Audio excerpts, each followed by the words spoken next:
If you've ever looked around your living room and thought, something doesn't feel quite right, but you're not sure what it is, this video is for you.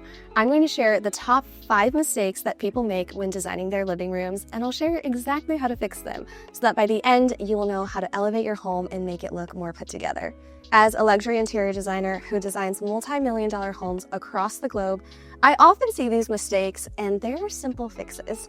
Be sure to watch till the end because I'm going to throw in a bonus tip that really is going to make your home feel so much more luxurious. If you're not sure your design style, I have a totally free quiz. It takes less than 2 minutes and it's really simple to take.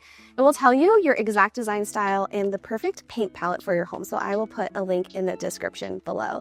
If this is your first time here, my name is Chloe LeGras. I am the founder and principal designer of Boxwood Avenue. We host retreats abroad, so be sure to check that out. You can join us in Europe where we go antiquing, take cooking classes, and enjoy all the beauty of Europe. We also design homes, like I said, all across the globe. So if you're building or renovating, or maybe you just need some new furnishings, be sure to get in touch. I will put our website information below. So without further ado, let's get into it, sharing the top 5 mistakes that people make when designing their living rooms.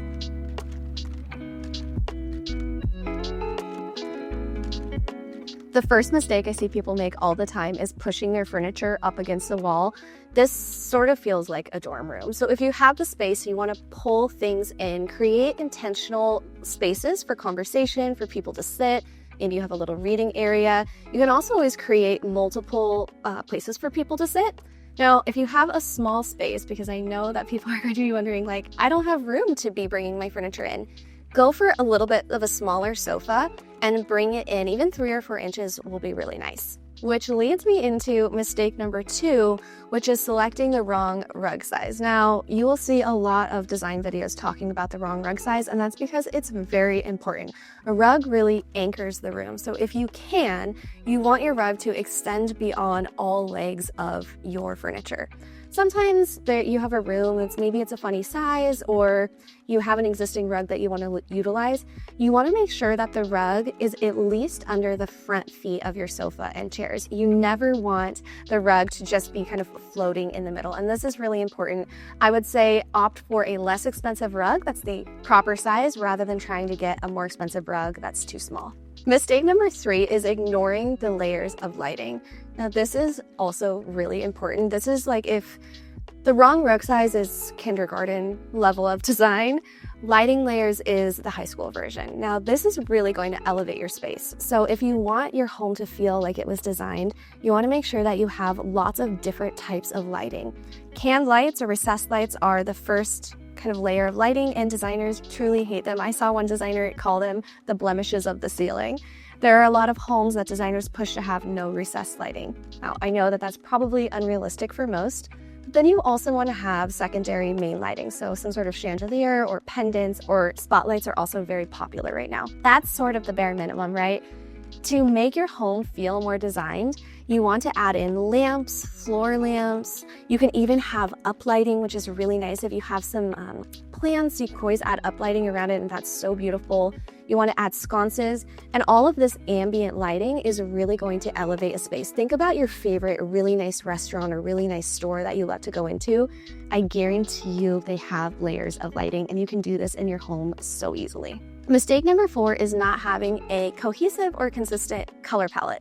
And this is one of my favorite places to start. It's actually where we always start when we are working with clients, is coming up with a color palette, and that's usually our jumping off point. For me, I like to use Joseph Albers. He is an incredible artist who created lots of really interesting color palettes, and you can totally borrow from them. But you can also just use the color wheel. So we really like to stick to complementary colors or colors that are adjacent to one another because we know that those are going to look really good. And my favorite, you'll see it in a lot of our work, is red and green. It's not too Christmassy, don't worry. It always ends up looking really good. So when you are starting to build a room, if you're building a room from scratch, you want to start with that consistent color palette and then weave that through the rest of your home. Mistake number 5 is matching everything. And chances are, if you're watching this video, you're probably not making this mistake because I assume you're very interested in design and you know. But for any newbies, anybody that's just getting into interior design, this is especially applicable for bedrooms because I think bedroom sets often get sold. You don't want to match everything. You'll see, like in this living room here, we have so many different designs. So we've got a vintage chair, we've got a beautiful new upholstered chair, we've got different materials. We've got marble with metal, we've got mohair, there's all different materials, there's burl wood. You want to layer in all of these materials and different shapes of furniture for a really collected look rather than just going for something that matches. And if that feels overwhelming to you, I will put a link to my calendar. You can book a session with me. I work with clients, like I said, all over the globe. I do one-on-one sessions, and it's really fun to help with color palettes or just renting something on. You know, if you know what you like, but you're really not sure if it's like, you just want that second set of eyes, I'd love to help you. The final tip, which is a bonus tip, tip number 6 or mistake number 6, is forgetting personal touches. You don't want to forget personal touches when you're designing your home. It's so easy to go to a store and see things that you like and bring it home, and then your home can start to feel a little bit like a showroom. So you really want to integrate personal touches. This can be old books that you have had for a long time, pictures, mementos. We're here at a client's house right now in Austin, and we have like the little lighter that they've had for a long time. So various personal touches are really things from your travels. That's what's going to make your space feel like home and feel really interesting and unique, like it can't be replicated. I hope that all of these mistakes and tips have really helped you. Go try one, let me know how it goes, and don't forget you can come to Europe with us on Boxwood Abroad Retreat. Check out our website, I've got tons of more guides, watch the rest of our videos, and if this is your first time here and you're not subscribed yet, don't forget to subscribe before you go.